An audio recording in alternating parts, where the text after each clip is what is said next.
بسم اللہ الرحمن الرحیم۔ السلام علیکم معزز اور پیارے ناظرین اکرام، آج کے اس ویڈیو میں ہم حضرت جنید بغدادی رحمۃ اللہ علیہ کے چند واقعات اور چند کرامات اس ویڈیو کی شکل میں آپ دوستوں کی خدمت میں پیش کروں گا۔ ویڈیو کو شروع کرنے سے پہلے آپ بھائیوں اور بہنوں سے بس چھوٹی سی التجا ہے کہ اگر ہو سکے تو اپنے بھائی کے اس چینل کو سبسکرائب کر دیجیے گا۔ تو چلیے چلتے ہیں بنا ٹائم ویسٹ کے ویڈیو کی طرف۔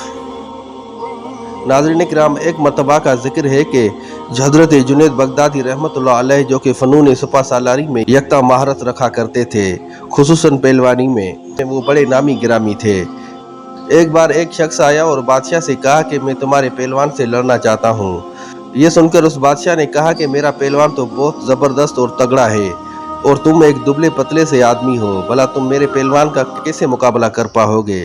لیکن وہ شخص نہ مانا اور بہت زیادہ اصرار کرنے لگا، جس کے بعد بادشاہ نے بھی حامی بھر لی اور پھر بالآخر دنگل ہوا جب حضرت جنید بغدادی رحمۃ اللہ علیہ کھم ٹھوک کر میدان میں مقابلے کے لیے آئے اور دونوں کی پکڑ ہونے لگی تو اس شخص نے چپکے سے حضرت جنید بغدادی رحمۃ اللہ علیہ کی کان میں کہا کہ میں سید ہوں، محتاج رہنا، آئندہ تم کو اختیار ہے، جو مرضی تمہاری۔ یہ سن کر حضرت جنید بغدادی رحمۃ اللہ علیہ لڑتے لڑتے گر پڑے۔ جب آپ رحمۃ اللہ علیہ زمین پر گرے تو بہت بڑا شور اور گلا ہوا۔ یہ منظر دیکھ کر بادشاہ بہت ہی حیران ہوا، لیکن وہ اس نے ہار نہ مانی اور دوبارہ کشتی کروائی، لیکن دوبارہ بھی وہی حال ہوا۔ مسلسل 3 مرتبہ حضرت جنید بغدادی رحمۃ اللہ علیہ اس پہلوان سے کشتی ہار گئے۔ بہرحال بادشاہ نے اس پہلوان کو انعام دے کر روانہ کیا اور بعد میں حضرت جنید بغدادی رحمۃ اللہ علیہ کو اپنے پاس بلا کر یہ سارا ماجرا پوچھا۔ بادشاہ نے کہا کہ مجھے پتا ہے کہ تم جان بوجھ کر ہارے ہو، اب یہ مجھے نہیں پتا کہ کیوں ہارے ہو، لہذا جو بھی بات ہے وہ آپ مجھے بتا دیجئے۔ تو حضرت جنید بغدادی رحمۃ اللہ علیہ نے بادشاہ سے کہا کہ جب میں مقابلے کے لیے میدان میں اترا تو اس پہلوان نے میرے کان میں چپکے سے کہا کہ میں سید ہوں۔ بس یہ سنتے ہی مجھ پر ایک ہیبت سی طاری ہو گئی تھی اور میرے دل نے یہ گوارا نہ کیا کہ میں ایک سید زادے کو زمین پر پٹک دوں، اور یہی میری ہارنے کی وجہ ہے۔ بادشاہ کو یہ سن کر بڑا تعجب ہوا اور مجمع عام میں اپنی ذلت اور سید کی عزت گوارا کی۔ فی الحقیقت یہ ایک بہت بڑی پہلوانی اور بہادری تھی۔